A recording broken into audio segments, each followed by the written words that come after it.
തൃശൂരിൽ അമ്മയും മകനും സഞ്ചരിച്ച ബൈക്ക് ബസ്സിലിടിച്ച് മകന് ദാരുണാന്ത്യം. പൂങ്കുന്നം സ്വദേശി വിഷ്ണുദത്താണ് മരണപ്പെട്ടത്.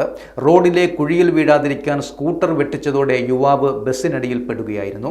വിഷ്ണുവിൻ്റെ അമ്മയും വിഷ്ണുവിനൊപ്പം സ്കൂട്ടറിൽ സഞ്ചരിക്കുന്നുണ്ടായിരുന്നു. അപകടത്തിൽ അമ്മയ്ക്കും ഗുരുതരമായ പരുക്കേറ്റിട്ടുണ്ട്.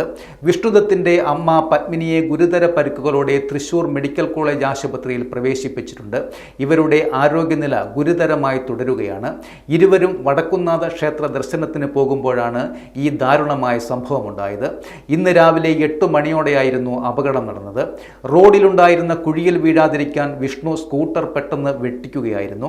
ഇതോടെ പിന്നിൽ നിന്ന് വന്ന സ്വകാര്യ ബസ് ഇടിച്ചു കയറുകയായിരുന്നു. അപകടം നടന്ന ഉടനെ വിഷ്ണുദത്തിനെയും അമ്മയെയും ആശുപത്രിയിൽ എത്തിച്ചുവെങ്കിലും വിഷ്ണുദത്തിൻ്റെ ജീവൻ രക്ഷിക്കുവാനായില്ല. അതേസമയം തന്നെ അപകടത്തിന് പിന്നാലെ തൃശൂർ MG റോഡിൽ കുത്തിയിരുന്ന് BJP പ്രവർത്തകർ പ്രതിഷേധവും നടത്തി. റോഡിൽ കിടന്ന പ്രവർത്തകരെ പോലീസ് പിടിച്ചുമാറ്റാൻ ശ്രമിച്ചത് സംഘർഷത്തിനും വഴിയൊരുക്കി.